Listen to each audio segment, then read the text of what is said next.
नमस्कार, मैं हूं श्री शुक्ला। आप देख रहे हैं अग्निपथ।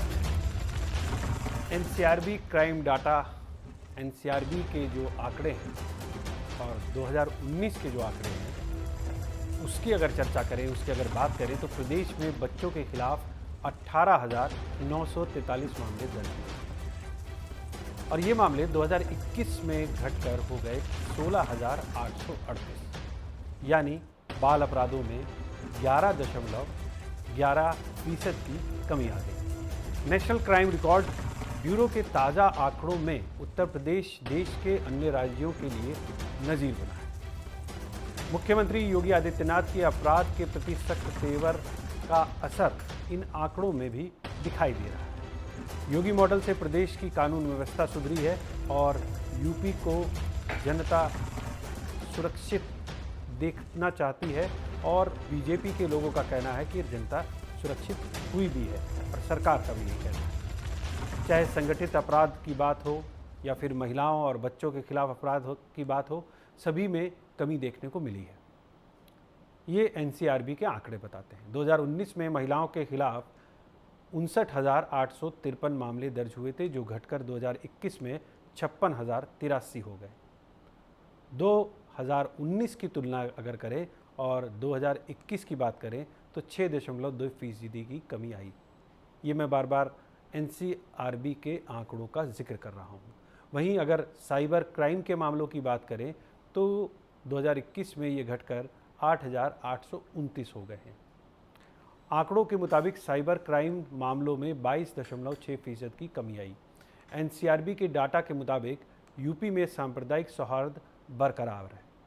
एनसीआरबी की रिपोर्ट में यूपी दंगा मुक्त प्रदेश बना हुआ है, ये एनसीआरबी की रिपोर्ट बोलती है।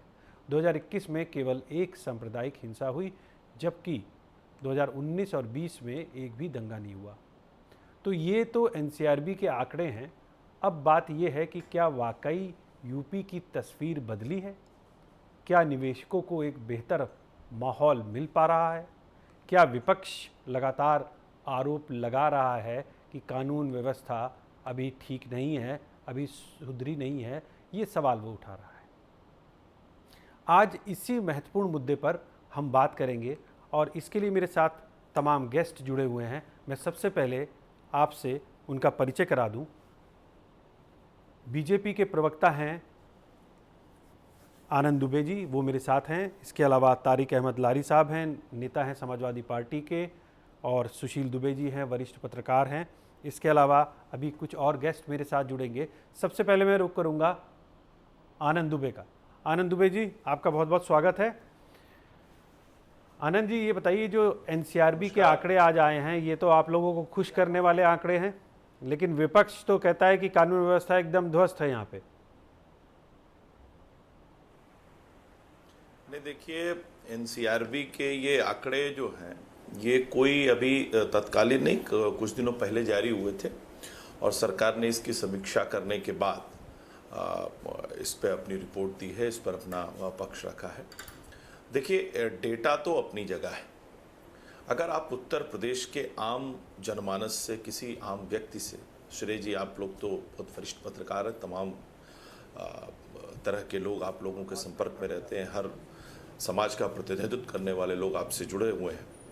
आपकी स्वतः अगर लोगों से बात होती होगी तो वो कहते हैं कि उत्तर प्रदेश में वाकई योगी आदित्यनाथ की सरकार में माहौल बदला है, अपराधियों के हौसले पस्त हुए हैं और लोगों के अंदर एक भावना जगी है कि हम सुरक्षित हैं।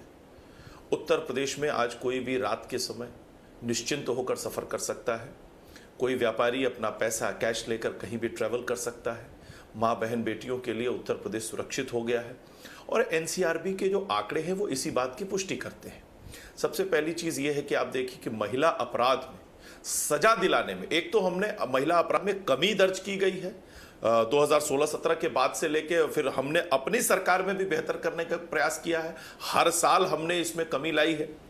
इसके अलावा 60% मामलों में, 60% से ज्यादा मामलों में उत्तर प्रदेश की सरकार ने, उत्तर प्रदेश की सरकारी मशीनरियों ने, उत्तर प्रदेश की पुलिस ने महिला अपराधों में सजा दिलाने का काम किया है। और ये जो राष्ट्रीय औसत है इसका, ये 26.6%, यानी पूरे देश में महिलाओं के खिलाफ जो अपराध होते हैं उनमें सजा दिलाने का जो दर है वो 26.6% है, लेकिन उत्तर प्रदेश में ये 60% है। बाल अपराध में, बच्चों के खिलाफ जो अपराध है उनमें भी भारी कमी देखने को मिली है, साइबर अपराध में भारी कमी देखने को मिली है। और इसके अलावा उत्तर प्रदेश में आपने देखा होगा श्रेय जी कि पिछली सरकारें जब तक रहीं, उत्तर प्रदेश में जो गुंडे माफिया, जो गली मोहल्ले के गुंडों से लेकर जो बड़े बड़े गुंडे माफिया थे, अतीक अहमद, मुख्तार अंसारी जैसे और तमाम जो थे, इन लोगों का किस तरह से खौफ था, किस तरह से इन लोगों ने सरकारी संपत्तियों से लेकर और तमाम बेनामी संपत्तियों पर कब्जा कर रखा था।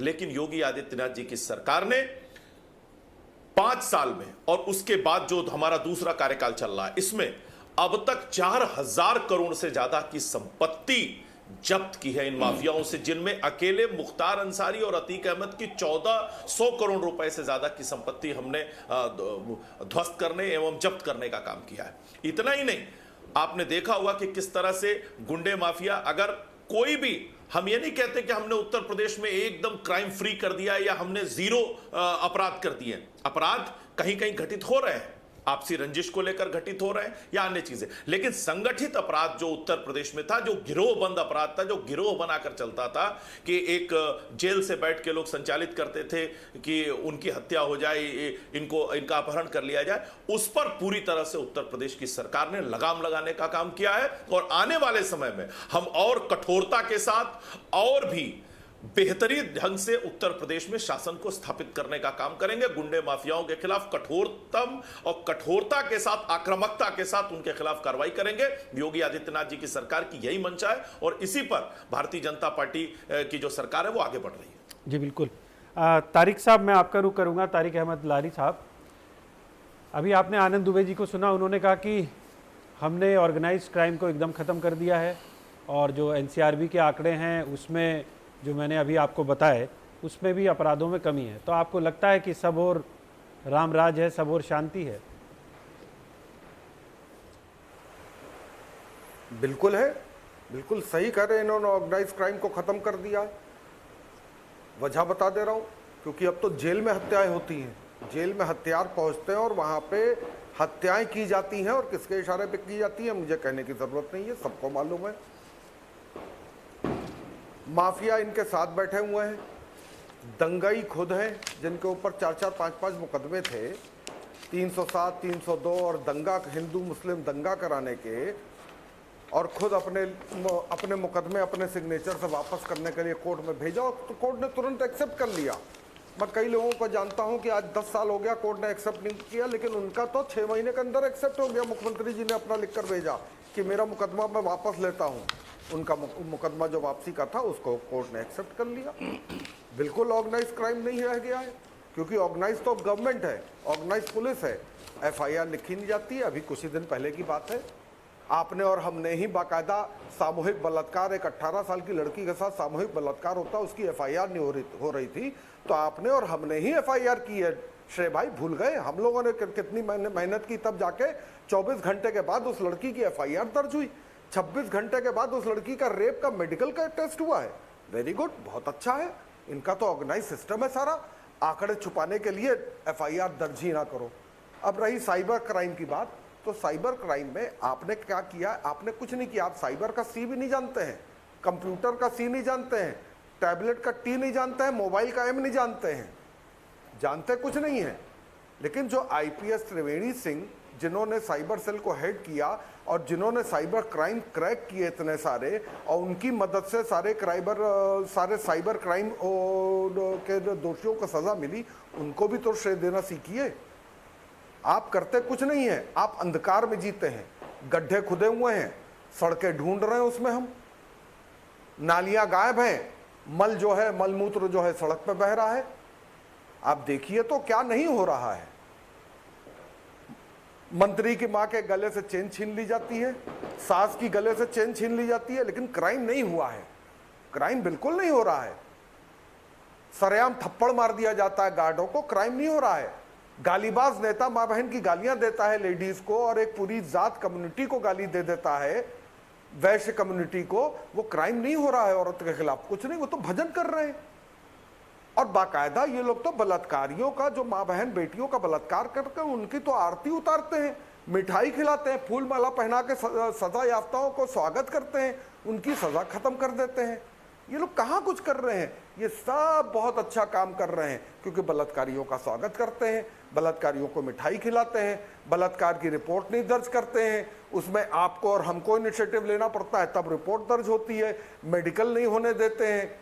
तो कहा बहुत अच्छा काम कर रहे हैं। अपने ऊपर जो मुकदमे दंगे के लगे हैं वो खुद ही मुकदमे हटा लेते हैं। पूरे यूपी क्या पूरे हिंदुस्तान में पहला ऐसा मुख्यमंत्री मिला जिसके ऊपर दंगा 307 के मुकदमे थे और जिसने खुद ही अपने मुकदमे वापस ले लिए। पहला मुख्यमंत्री, इतिहास रच दिया इन लोगों ने। और क्या क्राइम के बारे में जानना चाहेंगे? मैं और बताऊं आपको, चेन स्निचिंग यहाँ हो रही है, रहजनी यहाँ। अरे सबसे सुरक्षित जेल मानी जाती थी, जेल के अंदर हत्याएं करवा देते हैं ये लोग, तो इतने ऑर्गेनाइज्ड हैं। अब सड़क पे क्राइम नहीं हो रहा है, अब जेल के अंदर हो रहा है। अब जेल जाने में डर लग रहा है कि कहीं हत्या ना हो जाए। ये इनको सिर्फ 2 आदमी दिखाई देते हैं, माफिया सिर्फ 2 दिखाई देते हैं, क्योंकि एक धर्म विशेष से आते हैं। लेकिन इनको बृजभूषण शरण सिंह माफिया नहीं दिखाई देगा, इनको राजा भैया माफिया नहीं दिखाई देगा, इनको ब्रिजेश सिंह माफिया नहीं दिखाई देगा। लेकिन इनको धर्म विशेष के लोग अगर वो हो गए तो माफिया दिखाई दे जाएंगे। इनको ये नहीं दिखाई देगा कि गोरखपुर में दंगा कराने वाला कौन था, लेकिन इनको इलाहाबाद में दंगा करा दिया, उसका घर बुलडोजर से उड़ा दिया, वो चीज दिखाई दे रहा, क्योंकि वो धर्म विशेष का है और ये उस धर्म विशेष से बहुत प्यार करते हैं। उसी धर्म विशेष का मैं हूं, मुझे बहुत गले लगाते हैं, मेरे बड़े भाई हैं सब, चाहे वो मुख्यमंत्री जो बड़े बहुत गले लगाते हैं, लेकिन गले लगा के पीछे से छुरा मारते हैं ये लोग। हम लोग की हर चीज में इन लोग को प्रॉब्लम है, लेकिन क्राइम कहीं नहीं है, बस छुरा मार देते हैं। क्राइम कहीं नहीं है, गोली मार देते हैं। क्राइम कहीं नहीं है, लेकिन गले से चेन छीन ली जाती है। क्राइम कहीं नहीं है, लेकिन हत्याएं हो जाती हैं जेल में। बहुत बढ़िया इनका सरकार चल रही है। मैं ए.के. जैन साहब का रुख करूंगा। 100 में से 1000 पॉइंट्स देता हूं। जी, ए.के. जैन साहब का रुख करूंगा। ए.के. जैन साहब, आपने भी एनसीआरबी के आंकड़े देखे, और एनसीआरबी के आंकड़े जब आते हैं तो उसमें अगर अपराधों में कमी है तो सरकार अपनी पीठ थपथपाती है और कहती है कि सब ठीक है। श्रेय जी, मैं पहले जरा ए.के. जैन साहब का से बात कर रहा हूं, फिर मैं आपके पास आऊंगा। तो मैं छोटा सा जवाब देना चाह रहा हूं। नहीं, मैं अभी पहले ए.के. जैन साहब से बात करूंगा, फिर मैं आपके पास आऊंगा। तो जो ये आंकड़े हैं और जो ये जमीन पर जो क्राइम कंट्रोल दिखता है, ये दोनों एक दूसरे के पहलू हैं या अलग अलग चीजें हैं दोनों? देखिए, एनसीआरबी जो है वो पूरे कंट्री का, अलग अलग स्टेट्स का सबका डेटा जो है कलेक्ट करते हैं। डेटा जो है वो स्टेट गवर्नमेंट्स और स्टेट के पुलिस डीजीपी भेजते हैं, और ये पुरानी परंपरा है। और जब सब कंपाइल हो जाता है तो वो इसको रिलीज करते हैं और इसको ऑथेंटिक माना जाता है।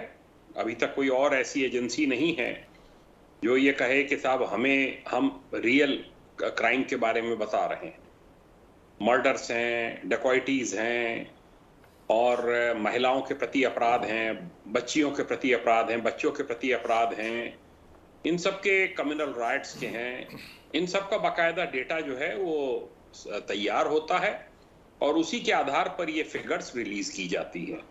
अगर फिगर्स में थोड़ी बढ़ोतरी है तो स्वाभाविक रूप से उसको कोट किया जाता है और उसमें क्रिटिसिज्म होता है स्टेट गवर्नमेंट का और पुलिस डिपार्टमेंट का।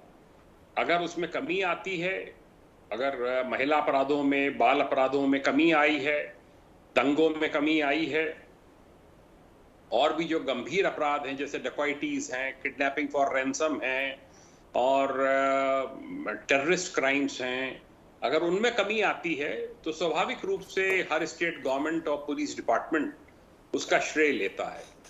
वही है जो इस समय जो आंकड़े लेटेस्ट रिलीज हुए हैं उसके हिसाब से जो है वो कमी आई है अपराधों में, महिला अपराधों में भी कमी आई है।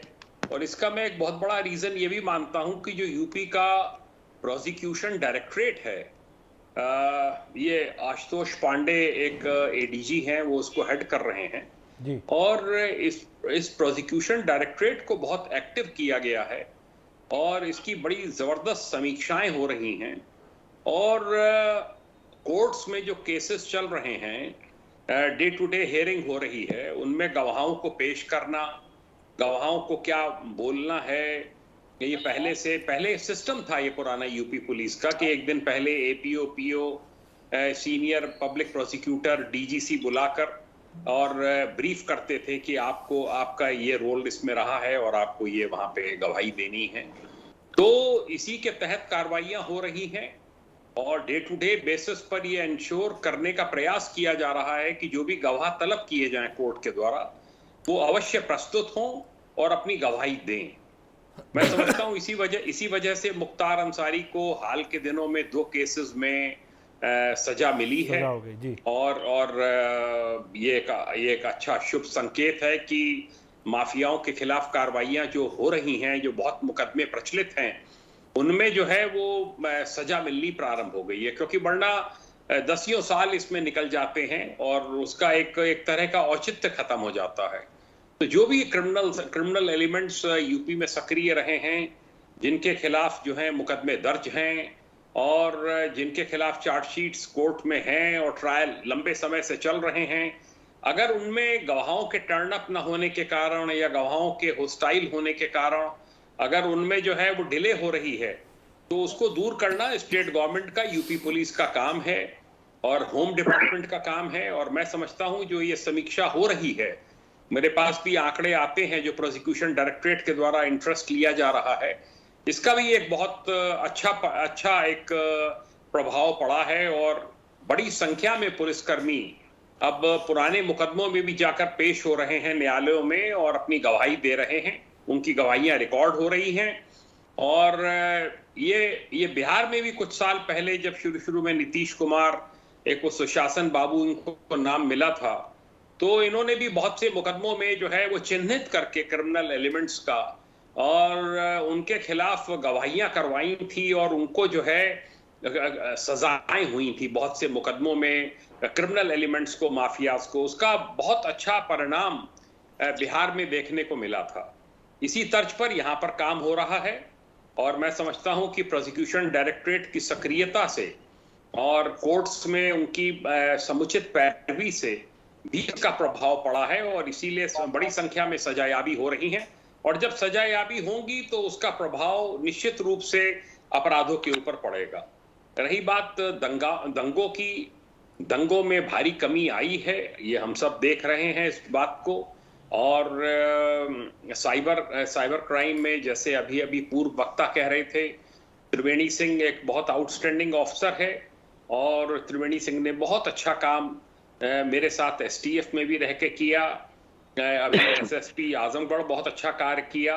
वो लगे हुए हैं और उनका इसमें स्पेशलाइजेशन है और इस स्पेशलाइजेशन का सदुपयोग यूपी पुलिस कर रही है और साइबर क्राइम्स में भी, वरना लोगों को इससे बड़ी भारी एक क्षति पहुंचती है, आर्थिक क्षति, और एक दहशत पैदा होती है।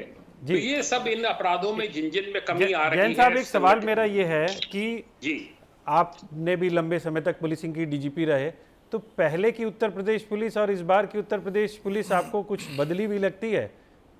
देखिए, ऐसा है, जो मैं 2-4 चेंजेस देखता हूं वो ये हैं कि एक तो बतौर मुख्यमंत्री वो गृह मंत्री भी हैं और निरंतर समीक्षा बैठकें हो रही हैं। मेरी बहुत से पुलिस ऑफिसर से बात होती है और वो बहुत से क्राइम्स के संबंध में स्वयं सीधे निर्देश देते हैं कि किसी स्थानीय, किसी नेता के दबाव में आने की आवश्यकता नहीं है, बिल्कुल मेरिट पे काम करिए, कड़ी कार्रवाई करिए, अपराधियों को गैंगस्टर्स एक्ट में मतलब उनको बाउंड डाउन कराइए, उन पे एनएसए लगाइए और त्वरित गिरफ्तारियां होनी चाहिए। तो केसेस हुए हैं उत्तर प्रदेश में, इतना बड़ा स्टेट है, केसेस तो यहाँ पर हमेशा से होते रहे हैं और मैं समझता हूँ होते रहेंगे। पर अगर उनमें त्वरित गिरफ्तारी हो जाए, उनके ऊपर कड़ी कार्रवाई अपराधियों के ऊपर हो जाए, तो यही एक तरीका है जिससे कि आने वाले समय में आप ऐसे केसेस की नजीर बना सकते हैं और दूसरे केस घटित ना हो, इसका एक मनोवैज्ञानिक दबाव अपराधियों के ऊपर बना सकते हैं। जी बिल्कुल। विकास श्रीवास्तव का रुख करूंगा, प्रवक्ता हैं कांग्रेस के। विकास जी, ये बताइए कि एनसीआरबी के आंकड़े आपने सुने, एनसीआरबी के आंकड़े आपने सुने। इन एनसीआरबी के आंकड़ों में उत्तर प्रदेश में अपराधों में भारी कमी आई है, तो कांग्रेस का क्या कहना है? देखिए, तुम्हारी फाइलों में गांव का मौसम गुलाबी है, मगर ये आंकड़े झूठे हैं और ये दावे किताबी है। एनसीआरबी के आंकड़े मैं देख रहा था अभी, जब मैं डिबेट में आने से पहले मैंने उसकी रिपोर्ट्स देखी, तो 2022 के आंकड़े नहीं दिखाई दे रहे, 21 तक के आंकड़े दिखाई दे रहे हैं। और उसमें साफ साफ कहा गया है कि 19, 20 और 21 में लगातार अपराधों में कमी दिखाई गई है। 22 के तो भी कंपाइल हो रहे होंगे ना विकास जी, अभी 22 के कंपाइल हो रहे होंगे, वो आगे मिलेंगे हम लोग को। पर तीनों को आधार पे देखा जा सकता है कि अगर आपने 59,000 करीब 855 के करीब मामले 19 में दिखाई पड़े, भले ये कम हो, पर 2020 के और में करीब 49,385 मामले के मुकाबले ज्यादा है। पर अगर इन्हीं तीनों सालों को अगर देखा जाए, सबको जोड़ा जाए, तो एक एवरेज जो क्राइम रेट निकाला जाता है उस आधार पे करीब 50.5% है ये उत्तर प्रदेश में। अगर ये उत्तर प्रदेश से बाहर देखा जाए तो तब भी ये महिला हिंसा के मामलों में अकेले उत्तर प्रदेश नंबर 1 पर है पूरे समस्त देश के बाद में। तो ऐसी बातें नहीं है कि आप जो आंकड़े हैं उनको दिखा करके आप सच्चाई बता सकते, छुपा लेंगे, और आप उत्तर प्रदेश का जो वास्तविक आपराधिक माहौल बना हुआ उसको छुपा लेंगे। हो क्या रहा है, अभी आज की ही घटना है लखनऊ में कि पारा की एक सिपाही को गुंडों ने जबरदस्त तरीके से पीटा। अभी उसके पहले ही रायबरेली की एक और थाना क्षेत्र में हुई थी ये घटना। और आप इससे मुरादाबाद की उस दलित लड़की का जो सामूहिक बलात्कार हुआ और नग्न अवस्था में सड़कों पे घूमती हुई जो सोशल मीडिया में वायरल हुआ वीडियो, उसको आप नहीं नकार सकते हैं। वो भी आप नहीं नकार सकते हैं जो ललितपुर में हुआ, थाने के अंदर उसके साथ गैंग रेप हुआ और थाना अध्यक्ष उसमें आरोपित है। पीड़ितों को धमकाना, वसूलियत, झूठे मामले में फंसाने की जो बात लगातार पुलिस के ऊपर आ रही है उत्तर प्रदेश में, ये एक दुर्भाग्यपूर्ण है कि लगातार पुलिस पर ही आरोप लग रहा है। पीड़ित अब थाने जाने में घबरा रहे हैं, मुकदमे लिखे नहीं जा रहे हैं, और खास तौर से महिलाओं के मामले दर्ज नहीं किए जा रहे हैं। इसको आप चंदौली के सैयद रजा का जो मामला है वो भी आपको याद होगा। मनराजपुर थाने में किस तरह कन्हैया लाल के घर में लड़कियों को मारा पीटा गया और इसके बाद एक बेटी की मौत हो गई और उसको फांसी का रंग देने की कोशिश की गई। एनसीआरबी के आंकड़े कुछ भी बता रहे हो, पर हर 2 घंटे में एक रेप उत्तर प्रदेश में आम बात है। और बच्चों के खिलाफ जितना भी अपराध हो सकता है वो भारत के अंदर केवल अगर सबसे ज्यादा दिखाई पड़ रहा है वो उत्तर प्रदेश में दिखाई पड़ रहा है। इन आंकड़ों ने क्या साबित करने की कोशिश कर रही है सरकार? क्या वो न्यूज़पेपर, जो मीडिया, जो सोशल मीडिया पे जो खबरें आ रही वो झूठे? देखिए, सच्चाई आंकड़ों से नहीं देखी जा सकती है। सामाजिक व्यवहारिकता के दृष्टिकोण से उत्तर प्रदेश में जिस तरीके से अपराध बढ़ा है, खास तौर से महिलाओं के साथ, दलितों और बच्चों के साथ, उसको आंकड़ों के में आप कुछ भी बाजीगरी करिए। 3 वर्ष के जो आंकड़े दिखा करके उत्तर प्रदेश की सरकार अपनी पीठ थपथपा रही है, ये कोरोना काल रहा है। कोरोना काल में निश्चित तौर पर व्यवहारिक दृष्टिकोण से अपराध में कमी आई होगी। उन आंकड़ों को लेकर अगर दूसरे कार्यकाल में बहुत बड़ा युगांतर परिवर्तन कर दिया है योगी आदित्यनाथ सरकार ने, तो हमसे एक प्रवक्ता बोल रहे थे, अपने खुद के आपराधिक मुकदमों को क्यों नहीं योगी आदित्यनाथ जी ने चलने दिया और ट्रायल होने दिया? क्योंकि कोर्ट पे विश्वास न करना, अदालत और कानून पर विश्वास न करना और बाबा साहब का जो कानून है उसको तोड़ना मरोना भारतीय जनता पार्टी की इमेज है। उसको केवल अपनी मार्केटिंग, इवेंट मैनेजमेंट के अलावा कुछ नहीं समझ में आता है। उसको हर वक्त चुनावी प्रचार का मोड है। अगर एनसीआरबी के आंकड़ों को भी, वो ये पुराने आंकड़े हैं, लगातार लोग देख रहे हैं, ऐसा नहीं है कि अभी भी जारी हुआ, ये जारी करना और बार बार उसकी समीक्षा करवाना और एक पुलिस के अधिकारी द्वारा जिस तरीके से जो रेट बताया गया है उसको भी देखा जा रहा है, तो भी आंकड़े काफी मजबूत है। इन आंकड़ों से उत्तर प्रदेश शर्मसार हो रहा है। उत्तर प्रदेश के अलावा जिन राज्यों का नाम लेकर बातें की जा रही है, ये सब एक तरीके से राजनीति दिखाई पड़ी, जबकि पुलिस में राजनीति कभी नहीं कांग्रेस पार्टी ने देखी। न कांग्रेस या पूर्ववर्ती किसी भी गैर कांग्रेस भाजपा सरकारों में कहीं भी इस तरीके के आंकड़े नहीं दिखाए जाते हैं कि जहां पर कांग्रेस राज्य है की सरकारें हैं या जहां पर गैर भाजपाई सरकारें हैं, उन राज्यों का नाम लेते हुए बताना कि आंकड़े बहुत ही भयावह है और उत्तर प्रदेश में नंबर 1 है। जी, मैं सुशील दुबे जी का रुख करूंगा। सुशील जी, आपने अभी सुना कि एनसीआरबी के आंकड़ों का हम लोग जिक्र कर रहे हैं, उत्तर प्रदेश में अपराधों की कमी का जिक्र कर रहे हैं, तो जो ऑर्गेनाइज्ड जो क्राइम है, जैसे मुख्तार अंसारी, अतीक अहमद, इन सब पे कार्रवाई हुई, संपत्ति कुर्क और इस तरह की लंबी फहरिस्त है जिनके खिलाफ कार्रवाई हुई। तो इस तरह के लोगों पर कार्रवाई करने से एक परसेप्शन बनता है, और जो जिस तरह की घटनाओं का भी लारी साहब भी जिक्र कर रहे थे कि चेन स्नैचिंग होती है, अभी भी किसी की महिला की चेन स्नैच कर ली जाती है, लूट हो जाती है, कि वो परसेप्शन तय करता है। श्रेय जी, पहले तो उत्तर प्रदेश का गौरव इंडिया न्यूज़ चैनल को जो आपने इस तरीके से लॉन्च किया है, जो मैंने आज देखा जी, इसके लिए मैं आपको और आपके सिस्टम को साधुवाद और बधाई पेश करता हूँ। बहुत शानदार सिस्टम बनाया आपने। जी। अब श्रेय जी मैं आता हूँ आपकी बात पर। श्रेय जी, जब अतीक अहमद जी ऐसे सज्जन पुरुष लोग योगी जी की तारीफ करने लगे तो NCRB national crime record bureau का क्या माने रखता है? तो आंकड़े वाले हैं, तो सरकारी आंकड़े हैं। अभी अभी परसों उन्होंने कहा कि हमारे योगी जी बड़े ईमानदार और बड़े मेहनती और बड़े लोकप्रिय हैं। तो इतने बड़े सज्जन व्यक्ति को उत्तर प्रदेश के, जिनके ऊपर करीब 100 के आसपास मुकदमे हैं, वो तारीफ करने, इसका मतलब कहीं ना कहीं कंट्रोल तो है ही है। अब श्रेय जी, मैं आज तक ये समझ नहीं पाया कि इस प्रदेश की आखिरी गृह मंत्री थी सुशीला रोहतगी जी, जहाँ तक मुझे स्मरण हो रहा है, वही थी। ऐसा क्या इस गृह मंत्रालय में लोग कहते पीडब्ल्यूडी बड़ा मलाईदार है, नगर विकास बड़ा मलाईदार है, ट्रांसपोर्ट बड़ा मलाईदार है, आबकारी बड़ा मलाईदार है, गृह विभाग में ऐसा कौन सी मलाई जिसको मुख्यमंत्री अपने पास ही रखते हैं? और श्रेय जी, कोई मंत्री मुख्यमंत्री आए, किसी पार्टी का आए, जब तक गृह मंत्रालय किसी को सक्षम व्यक्ति को अलग से नहीं दिया जाएगा, कोई कितना कहता रहे, कोई कमी किसी क्राइम में नहीं आएगी। भय हो सकता है, किसी व्यक्ति का भय हो सकता है, जैसे माफिया का भय है, वैसे हमारे योगी जी के बुलडोजर का भय है।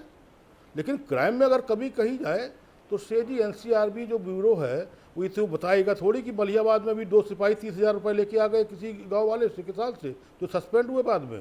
इन्होंने कहा NBWA चलो तुम्हें थाने ले चलते हैं, 30,000 रुपये वो हुआ सौदा, 20,000 रुपये लेके चले आए, बाद में पकड़े गए। एनसीआरबी ये थोड़ी लिखाएगा कि लोहिया पार्क में वो माल के पीछे लड़की पड़ी गई, फेंकी गई ऑटो से, 3 लोगों ने रेप किया, उसके बाद 5 थाने भागी, और 5 थाने में कौन कौन से थाने थे सब किसी ने संज्ञान नहीं लिया। जब मामला आपने सामने किया तब हुआ। एनसीआरबी ये थोड़ी बताएगी लोहिया पार्क में, सार्वजनिक पार्क में, इतने बड़े पार्क में चीज़ें हो जाती हैं। एनसीआरबी ये नहीं बताएगा आपको कि ये जो पारा में जो ये दीवान को अगर रात में मारा गया दौड़ा दौड़ा के, एनसीआरबी ये क्या है? ये क्राइम नहीं है। एनसीआरबी थोड़ी बताएगा कि चलती गाड़ी में गनर को, बावर्दी गनर को आपने चाकू मार के लहूलुहान कर दिया, उसको जान संकट में है, चलती गाड़ी में, मतलब ये भी नहीं कि कहीं सड़क पे सुनसान रास्ते पे हो। एनसीआरबी थोड़ी बताएगा।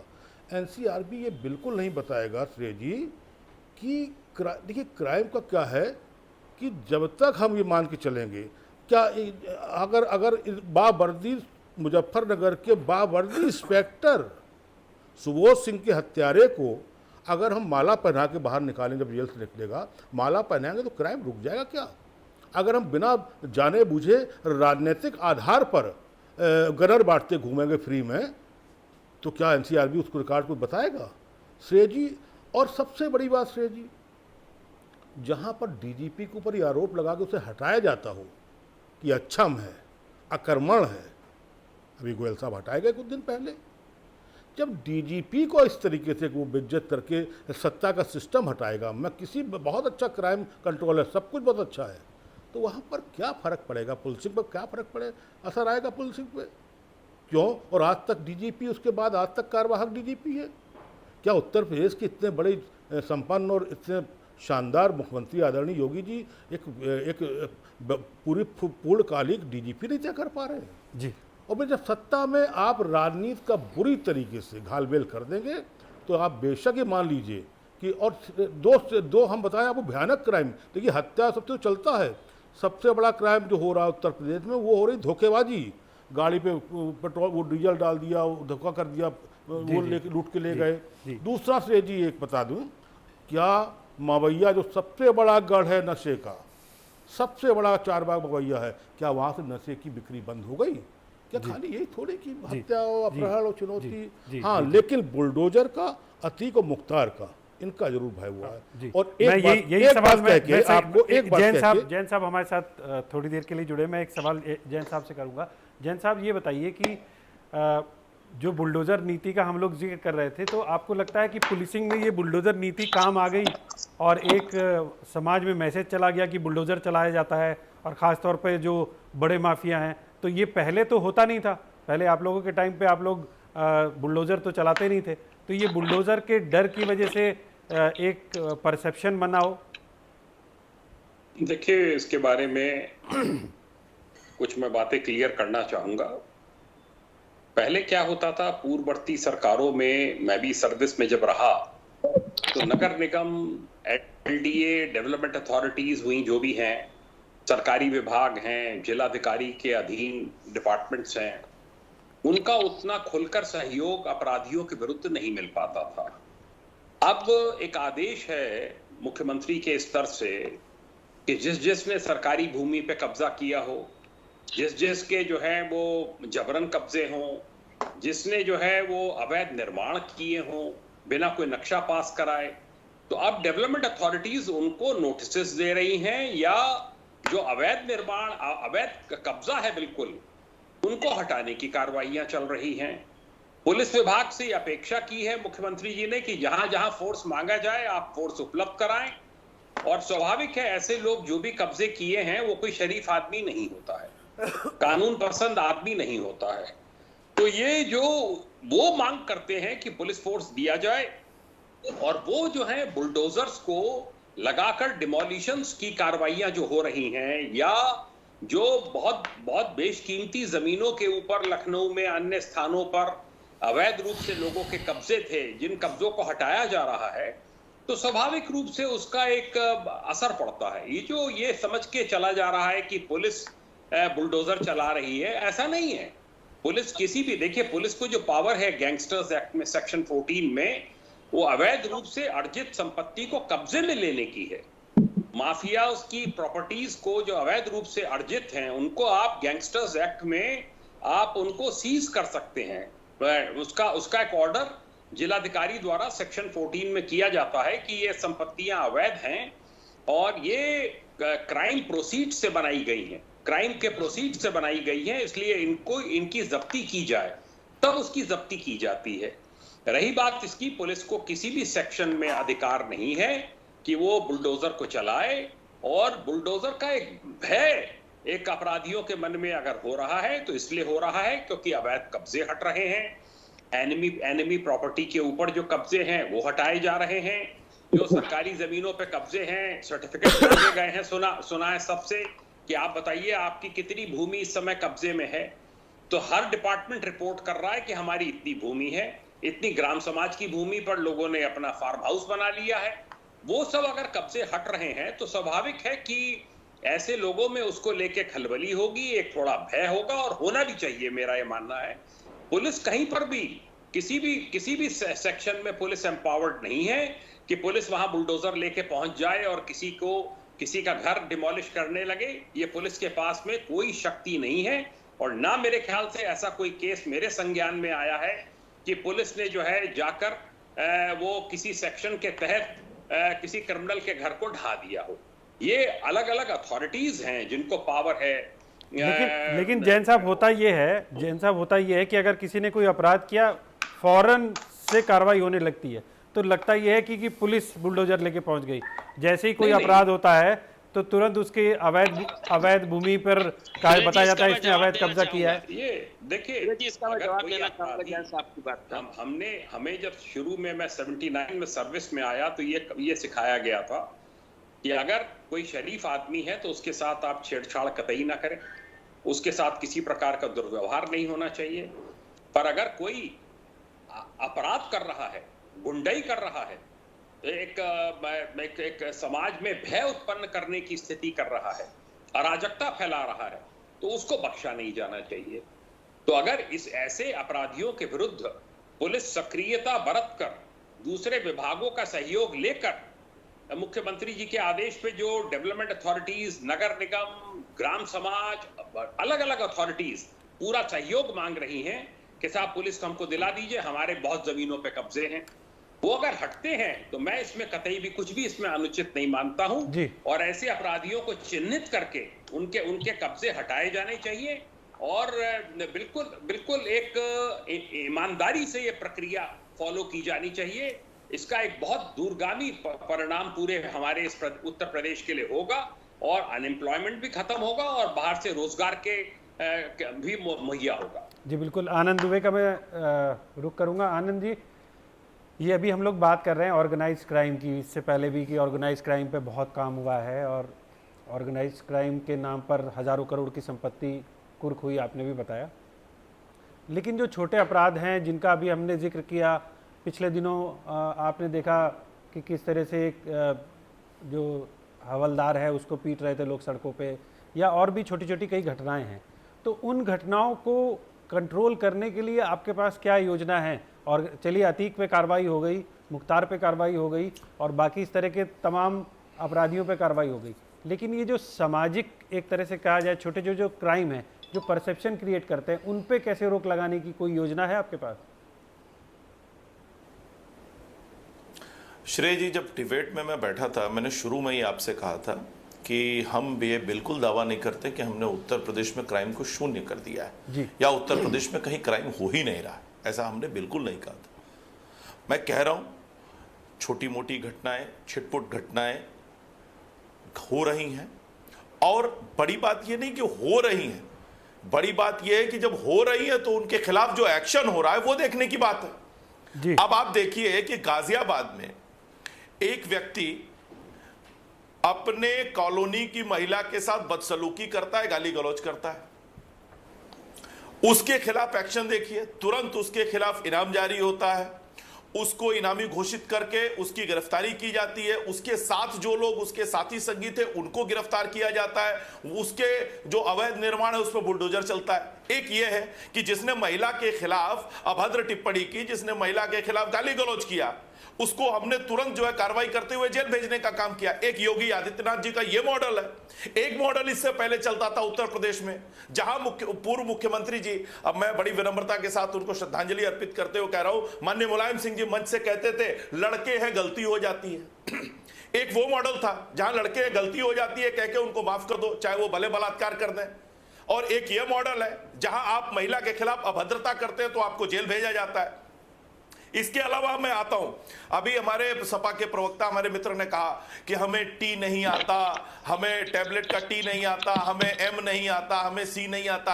अरे हम बिल्कुल मान रहे हैं कि हमें टी एम सी नहीं आता, हमें तुष्टीकरण नहीं आता, हमें टेररिस्टों के खिलाफ हमदर्दी नहीं आती, हमें मुस्लिम और हिंदू देखकर कार्रवाई करना नहीं आता, और ना हमें सी से जो है वो क्रिमिनल के प्रति हमदर्दी होती है। हम तो, और लेकिन आपकी सरकार थी, आप क्या करते थे? आपको टी समझ में आता था कि टी माने टेररिस्ट, तो इसके मुकदमे वापस ले लो, इसके लिए जो है हाई कोर्ट तक चले जाओ, हाई कोर्ट से डांट सुनो कि आप तो उत्तर प्रदेश को जो है आतंक का अड्डा बनाना चाहते हैं। हाई कोर्ट ने किस तरह की टिप्पणी की? और छोड़िए, टेररिस्ट से इतनी हमदर्दी हो गई कि हीट स्ट्रोक से एक आतंकी मर गया था, खालिद मुजाहिद, उसकी मृत्यु पर आपने अपने ही डीजीपी के खिलाफ और 40 एसटीएफ के कमांडो के खिलाफ हत्या का मुकदमा दर्ज कर दिया। यह आपका टी के प्रति लगाव था। एम के प्रति लगाव और वाई के प्रति लगाव तो बताने की जरूरत ही नहीं है, तो पूरे प्रदेश ने देखा किस तरह से दंगा करने वालों को हेलीकॉप्टर से आप मुख्यमंत्री जी के आवास में ले आए, उनका स्वागत किया आपने।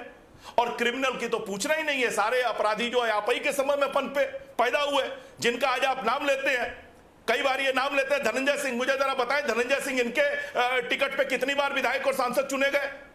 कुलदीप सिंह सेंगर को किसने टिकट दिया? किसने उनको विधायक बनाया और किसने उनको जेल भेजने का काम किया? ये नाम लेना एक एक माफिया का, मैं बताता हूं कि उसकी ओरिजिन कहां है।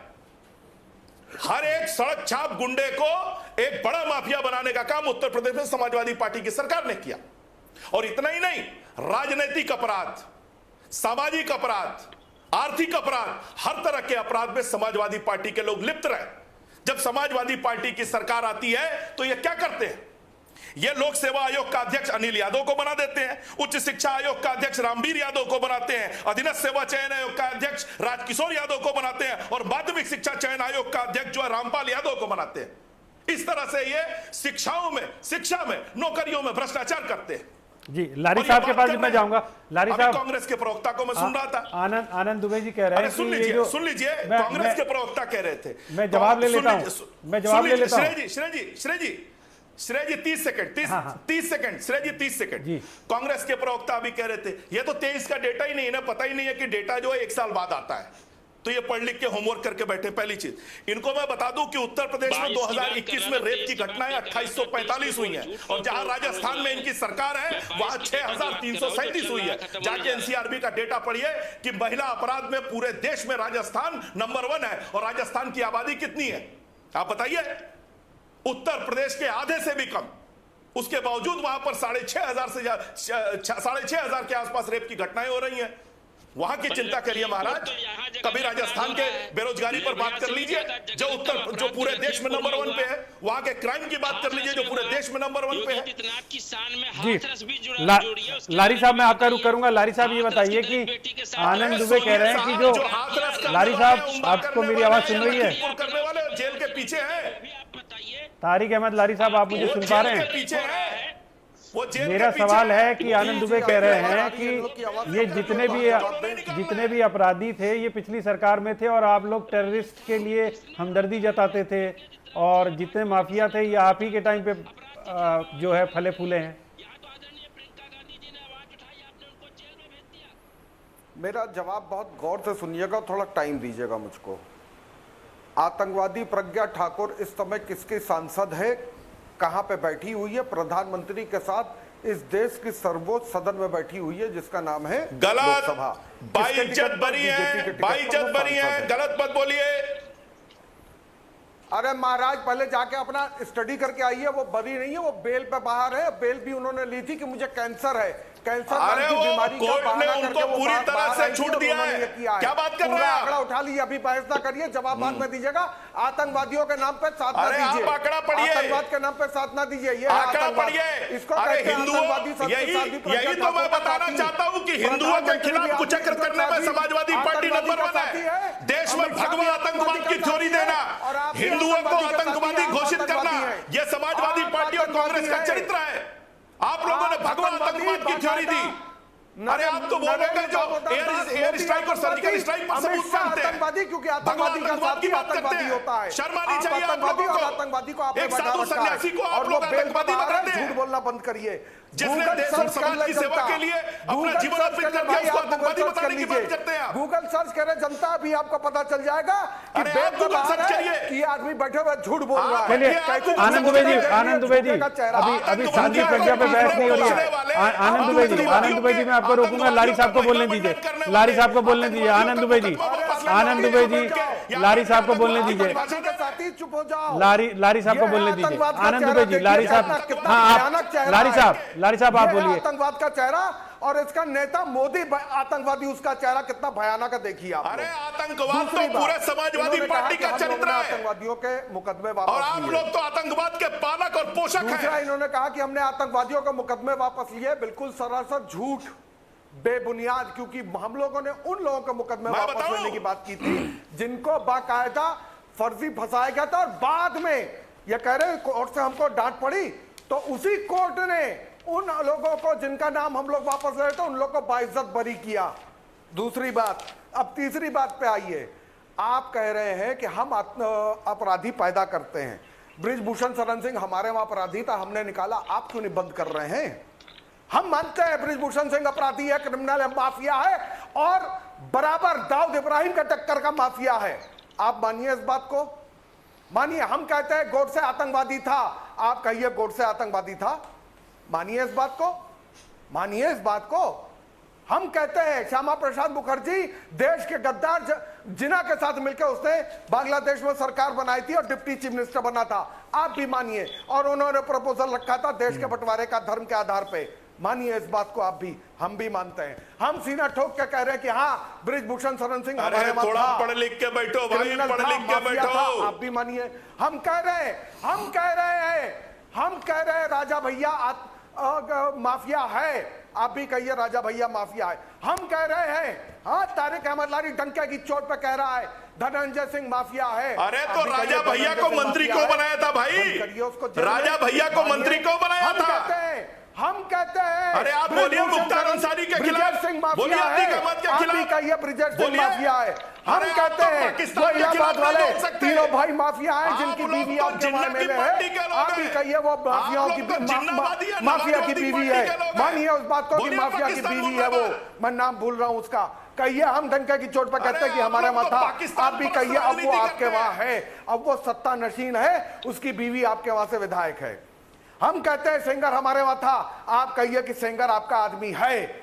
हम कहते हैं, बिल्कुल कहते हैं डंके की चोट पे, आप भी तो एक्सेप्ट करिए, हमने सेंगर को जेल एक्सेप्ट भेजा करिए है। कि आज की डेट में आपने सारे उसको माफिया विधानसभा पहुंचाया आपके था। साथ हैं, आपके समर्थन आप क्या में है, बात करेंगे? आपके लिए खड़े हैं। अतीक ने भी अर्जी लगा दी है, अतीक ने भी अर्जी लगा दी है आपके लिए। आप यही तो चाहते हैं। अतीक ने भी अर्जी लगा दी है आपके वहां कि बहुत बढ़िया आदमी है जिनका नाम है योगी आदित्यनाथ। अर्जी आ गई है, अर्जी एक्सेप्ट कर लेंगे और 10 दिन बाद देखिएगा वो बेल पे बाहर होगा। आपने हमारे स्वर्गीय नेता के लिए कहा, तो मैं आपके स्वर्गीय नेता के बारे में एक टिप्पणी ये भी करता हूं कि महिलाओं का पेट देखकर, जो स्वर्गवासी होगा और बहुत बड़े नेता थे, वो महिलाओं का पेट देखकर कहते थे आपके उदय में उभार दिख रहा है कि आप गर्भवती हैं। ये आपके नेता बहुत बड़े नेता थे, मर गए बेचारे, बहुत रिस्पेक्टेड है। मेरे मुझसे पर्सनल ताल्लुकात थे, मैं उनके साथ बैठ के खाना खाता था। मैं कह रहा हूं कि आपके उदय में उभार दिख रहा है कि आप गर्भवती हैं। क्या महिला के साथ ये बात करने का तरीका है? क्या बात कहेंगे आप? चलिए मैंने एक्सेप्ट किया ब्रिजभूषण शरण सिंह हमारे वहां का क्रिमिनल है, अब तो आपके वहां है, आप कहिए हाँ क्रिमिनल है, माफिया है, हमारे वहां है, और दाऊद इब्राहिम के टक्कर का है। एक्सेप्ट करिए दुबे जी। छाती ठोक के तारिक अहमद लारी एक्सेप्ट कर रहा है। विकास श्रीवास्तव जी, विकास श्रीवास्तव जी, हिम्मत है तो ये बताइए कि हिम्मत है तो करिए। सुनिए सुनिए सुनिए सुनिए, मुझे इनका जवाब देने दीजिए, मुझे इनका जवाब देने दीजिए। कर रहा हूं कि जो इन्होंने फर्जी आंकड़ा गिनाया, मुझे जवाब देने दीजिए। श्रेय जी, आप भी एक्सेप्ट करिए। श्रेय जी, हाँ बोलिए श्रेय जी, हाँ बोलिए आनंद जी, क्या बोल रहे हैं? और आतंकवादी है। श्रेय जी, इन्होंने कहा कि हम निर्दोषों को बचाने के लिए कोर्ट गए थे। अब मैं इनको सही डेटा बता देता हूं। 2007 में रामपुर सीआरपीएफ ग्रुप सेंटर पर हमला हुआ था, 7 जवान शहीद हुए थे और उन आतंकवादियों को छोड़ने के लिए ये कोर्ट गए थे। बाद में अदालत ने इन 4 आतंकवादियों को फांसी और एक को उम्र कैद की सजा सुनाई थी। ये इनकी सच्चाई है। ये झूठ बोलते हैं टेलीविजन पे बैठ के। इनको सिर्फ और सिर्फ अगर कोई आतंकवादी है और अगर वो मुसलमान है तो इनको उससे प्रेम रहता है, क्योंकि ये मुस्लिम तुष्टीकरण करके हमेशा वोट लेते रहे हैं।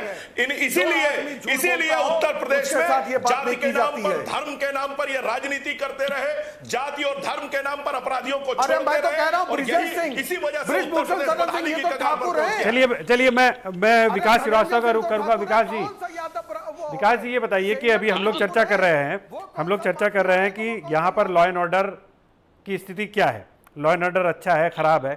मेरा ये कहना है कि लॉ एंड ऑर्डर अगर अच्छा नहीं है कांग्रेस के मुताबिक, तो प्रोटेस्ट क्यों नहीं होते हैं? क्यों, ऐसी क्या वजह कि पार्टियां प्रोटेस्ट नहीं करती हैं, खड़े हों, सड़कों पे निकलें, लोगों के खिलाफ अगर अत्याचार हो रहे हैं तो उनके खिलाफ आवाज उठाएं?